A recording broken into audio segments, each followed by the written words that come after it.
What's going on, everyone, and welcome back to the Reality Pill. Today we are going to react to another Kevin Samuels video. Before we get into it, make sure you guys like and subscribe. Hi, how are you? Good. How old are you? What do you got for me on the topic?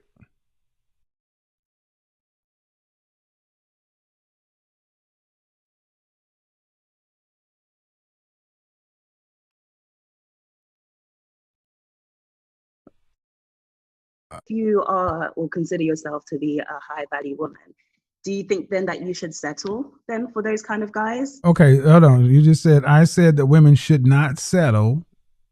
They should, and say the next part because you were taking your headphones off. You were taking your headphones off, so I didn't hear you. Yeah, sorry, I was taking them off. I said that I was saying that you say that we shouldn't settle for those kind of guys. So what happens in the cases where you find that you consider yourself to be a high value woman, and you want to be with that kind of guy, and you say that you shouldn't be unequally yoked? I believe that No, be with what kind of guy? The kind of guy you would settle for? Yeah, the kind of guy that you would settle for. First off, I don't say. Hold on. Let me want to be clear. I don't talk about women settling or not settling. I say that far too many women talk like they're settling when they're getting an average guy. So we need to be on the same page. You're 27. Yeah. Did you graduate from college? Yes, I did. Are you earning more than six figures? Yes, I am. All right. And are you talking about being in a relationship with a guy who's just an average earner? Yeah. So you say generally when I listen to your conversations, you say about 10% of men, well, in the States, earn about 42,000. Okay. If I remember that correctly. So then would you say someone earning, well, a female earning much more should be with a guy around that much? No. That's exactly what I say you should not do. Your money and your income and your education doesn't matter to a man as far as sexual marketplace value. Mm-hmm. A woman's sexual marketplace value is built around her looks, her body, and her aesthetics initially.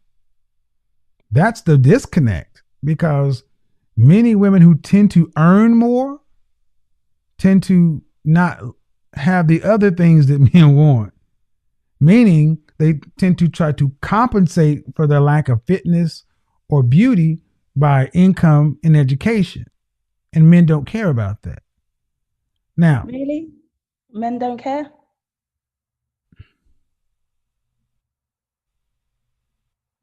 No. You see, for a lot of women, it's confusing. And a lot of women do this. They conflate the fact that men are attracted to certain things with their attractions. Because women keep believing that men and women are actually the same, when in reality, we're completely different. We're going to be attracted to different things. We are going to look for different things in partners. But women like to hold the standard of, well, if a man is attracted to this, he must also, this must attract him. Or if women are attracted to this, then men must be as well. And that's not the case. Not like you think we do. Now, just because you may find one or two guys that does, this has been said. I mean, is that new? Is that new information to you? Not necessarily that men don't care, but I find that a lot of guys that I do speak to want their women to be, a certain standard, whether and due respect, you're 27 and you live in your part of the world. That's anecdotal. Fair. So we tend to attract like-minded people. But how long have you been following my platform? About a few months. You've been following my platform for longer than 30 days. The concept that men in general don't care about a woman's income and education is a foundational pillar. I even referenced Abba and Preach today talking about the same concept. When Abba was saying we don't care. We don't. Especially productive, competitive, successful men, because your money, ma'am, I don't have access to it. I don't control it. So why do I care what you make unless it is under my administration? Maybe not in a relationship, but in a marriage, don't you think things become a bit more intertwined? That's how it's supposed to be. Mm-hmm. But we live in the West. How many women do you think in the West get married and give? How many women in the West do you think get married? And these women who out earn their husbands give husbands full access to their money. Thank None. you. Thank you. Because it is far more common for women to come into relationships being secretive and hidden about money. What's mine is ours and what's yours is yours. That's how most women in the West tend to come into it. Okay. Okay. I just really wanted to get your thoughts on that because but the thing is, I mean, like I said to the woman who was the PhD. Yeah. And I said, man, if you were working at Walmart, would you still be looking for a same man on a socioeconomic status? She said, no. I'm like, that's a problem. Because if you were at Walmart, you would still be your same age, fitness, look, everything else. That's really what men look at initially. Some men may value your education and income, but also most men just be like, it's nice. Did you hear what I said earlier about the doctor? Yeah, I think I caught the tail end of that. So if you called your girlfriend up and you were telling your girlfriend about a guy you met, and she said, "Ooh, tell me about it." Well, first off, he's a doctor, and she'd say, "Ooh, oh," which is what will probably happen, yeah. Right, but if it was a guy and he said he called up his buddy, so tell me about her. Well, first off, she's a doctor. Oh, she's smart. Those are two different reactions because we measure two different ways. Women look at being a doctor means you're probably going to be earning a certain amount of money. You have a certain kind of educational background and a higher socioeconomic status in the marketplace. To a man, just means she's smart. We care about what does she look like. Case in point, if you have a buddy, a male friend, and you want to introduce him to a friend of yours. Hey, Daniel, I want to introduce you to a friend. First thing you're going to say is, what does she look like? But if you have a friend that's Danielle and you want to introduce her to one of your male friends, she's going to say, what does he do for a living? That's true. Those are usually the first questions. What do they look like? What do they do? But one comes from a man, one comes from a woman, because we measure differently and have different expectations. I think because as women, we look to men as the provider. That's fair. Or the one that you want him to be out earning. Well, that's fair. Then you're how old? 27. You should have got married at 20. If you wanted a man who out earned you, you should have got married earlier and built together. But women are waiting later to get married. And the only thing that goes on later is you get older, you get further in your career, and presumably you're making more money. Men don't change just because you age and earn. Okay. That's the fundamental problem in the West. Women are delaying marriage to a point to where men become economically unattractive to them at a baseline. But these very same men, if they would have dated them back when they were 21 and 22, they'd have been fine with. Or if you'd have married him, let's say you're the guy you're dealing with and making $50,000 a year. Yeah. But if you married him at 21 and you turn around at 27, you're making 100 and he's still making 50, he'd have 6 years of being your husband. When you're younger, you look at the potential. As you get older, you don't want to look at potential. You want to see what's right in front of you.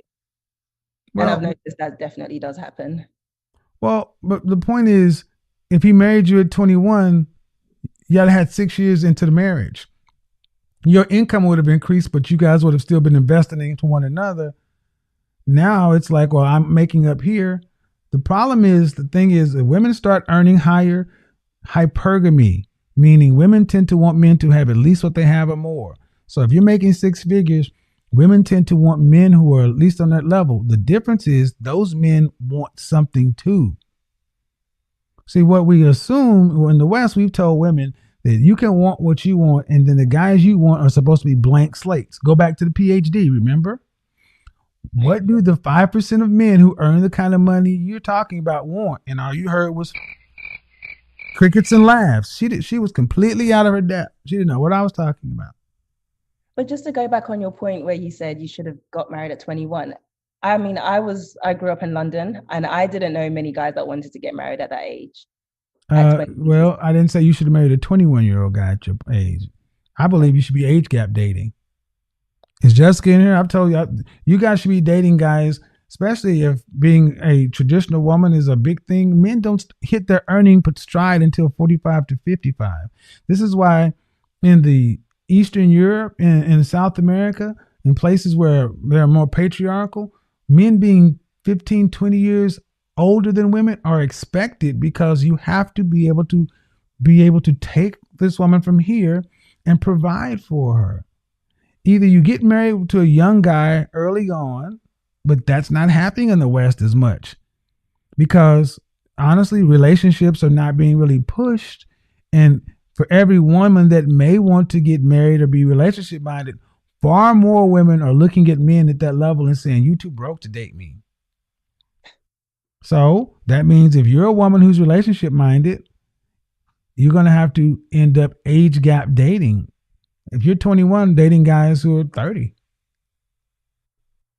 Because those are the guys who are more ready to settle down, guys who are your age at university. Yeah, you're right. Not a lot of them are. Yeah, at all. Well, and this is the problem. Women have been told to go out and get a degree, get a job, and then when you decide to turn around and get married, the men will be there. That's not true. It's basically said that men are just out here to be grabbed. And there are men out here looking, but what's the biggest gap between a man you've dated? Age gap, about 5 years. That's pretty small. Years, yeah, very small. I never thought dating older was a thing or would be a thing. I've always dated guys around my age. We're going through life together at that same stage. So, but you're not going through life together. Okay, but a man, if you're a traditional type woman, a man as a provider, protector, prophet, priest, you don't go through life. You need to be with a man who can teach you some things. Or if you want to go through life together and go through life struggles, that's the thing. Either life has trade-offs. If you want somebody who's roughly your same age, then you're not going to get a guy who's necessarily earning that amount. Men just don't hit their financial stride. If you're out earning most men, if money is that important, the men who are earning that kind of money are pretty much locked into what they're locked into. And see, here's the net of it. Modern women in the West have been told you have all the choices, and you don't. It's really up to the men. You know what? I have to pause right there because we have to give Kevin his kudos. One thing about Kevin was he was very practical in his advice and his analysis on the world and life, right? He told you simply, if you wanted to become a wife and you don't want to work and you don't want to have to work to pay significant bills and you want to be a housewife and you want the family, go for a man that can provide that for you. Work on yourself. Put yourself in those positions to get this outcome, because it's not an easy one. So you going to school for over 20 years and then you being in massive debt and you wanting to work a career for over 100 years, all these things will not get you the family that you desire. It won't. And obviously I'm being a little funny in the exaggeration of the numbers, but it's tons of years that these women put into these things that aren't going into their outcomes. So he was very practical. And shout out to that. Let's continue.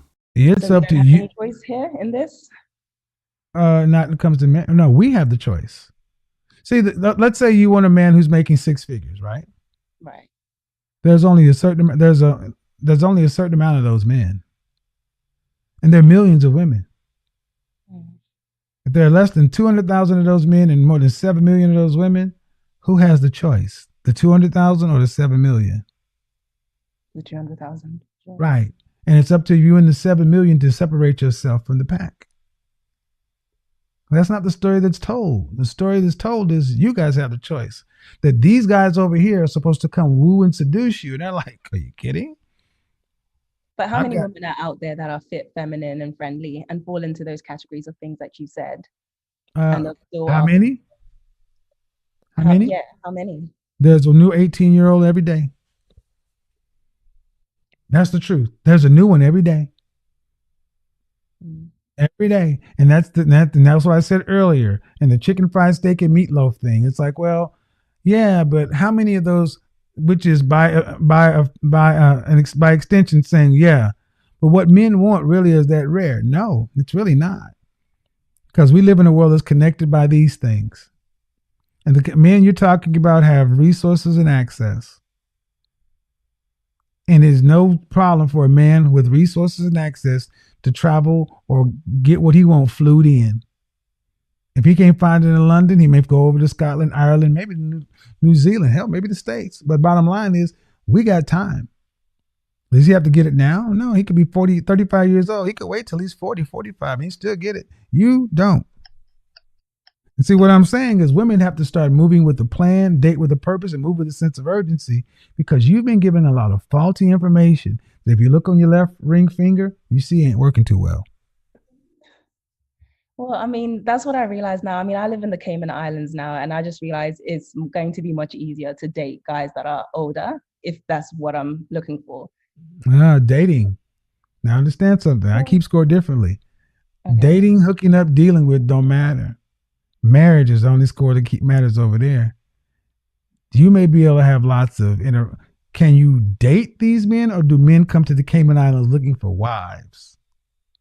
Well, I mean, the Cayman Islands has the highest divorce rate, so I don't know about that, but that's what I'm saying. Most people don't come to the Cayman Islands looking for wives. They're coming there with somebody or looking for what? You need to get really plugged into what kind. That's why I said you ladies really got to start, because at 27, ma'am, you're officially in the danger zone. 27 to 35. Well, you need to focus like a laser on the outcome you want if you want a relationship, because you have 8 years before you reach geriatric pregnancy. And all these options, telling women you have a multitude of options keeps you in analysis paralysis and waiting. And more women end up waiting and running their clock out. Next thing you know, it's like, well, damn, I'm 28. I'm 29. I'm 30. Oop, no, I'm 29 for the second time. I'm 29 for the third time. I'm 29 for the fourth time. Oh, I'm actually 34. I'm 35. That pressure can lead you to settle for the wrong person. Huh? And that's the thing I don't want to do. That pressure can lead you to settle for the wrong person.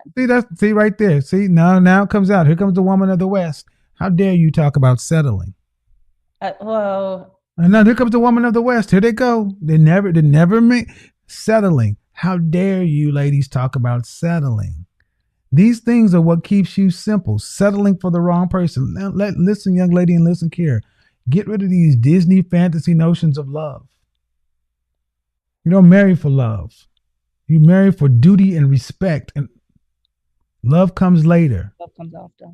Right. Western countries where people are marrying for love are dying. Check out what's happening in Korea and Japan, where people your age aren't even dating. But the notion of I'm not going to settle is what women talk about. A bunch of single women talking about they're not going to settle, as if single women controlled marriage. How crazy is that? Not only that, but who's to say like there's some amazing prize? Her breath stinks in the morning. When she shit, it smells. Who's to say they're settling for some amazing prize? Like they're really coming to the table, being the best that there is. No offense, but any man that get this woman, he's not going to have the best woman on this planet. They are better than her. So again, settling, that is so funny. That is actually hilarious. It's like gazelles telling lions, I'm not going to settle for being eaten. You don't have a choice. We're the lions. You're the prey. Okay, maybe settling is the wrong word, but you want to make a good choice. Same way. No, you want to see that's wrong. You wouldn't have to be a Christian, would you? I am. Well, see, now you're all wrong. You want to be the choice. He who findeth the wife findeth the good thing and obtaineth favor with the Lord. Your job is to become a wife and be found. See, you're in a masculine position. You're not to be finding somebody. You are to be found. Like Boaz hopping up on Ruth. I agree. I don't disagree with that. So the point is, if you are a wife and you're a Christian, make yourself a wife and let your Lord and Savior do the rest. Do yourself a favor and become the woman you need to be to become the kind of wife you need to be. And men go looking for wives. Men put women into two categories, wives and everything else. But a lot of these notions you're talking about, you toggle between traditional and modern Western ideals. Those don't work for women, not for the kind of outcomes you're talking about. You don't pick, you don't settle, you don't make a decision. What's supposed to happen, really what's supposed to happen is your father and your brothers are supposed to vet the men that want to come court and date and marry you. And then they're supposed to kind of hammer out a deal and say, well, here's my daughter. You go from here to there. But we've taken that out. We've taken that out now. It's a completely deregulated, completely deregulated dating market. Now you ladies out here with all these modern notions, but you don't pick. We do. It's your job to make yourself the best choice of the men who are looking for wives. Ooh, pick me as a wife. Pick me. That's your job. Not, ooh, show me that you're worth me marrying. That ain't how it works. But that's what you've been told. After this is over, go Google something called the husband store. Go Google the husband store joke. Go read it. All right. Well, I do love your show, and I'll keep listening because I get a lot of good points from it. So thank you very much. Thank you very much. Keep smiling. Thanks. Bye. Bye-bye. Yes. Man, shout out to that. That was a good episode. Please, everyone, leave your thoughts and opinions in the comment section down below. Hopefully this woman learned from that. She was very polite, but still very delusional. Make sure you guys leave your thoughts and opinions in the comment section down below. Turn on post notifications so you will be alerted when we upload more videos just like this one. Go ahead and watch another video on the channel. We have a lot of them. If you found this video interesting, you'll find another one on the channel that is very interesting as well. All right, guys. Peace.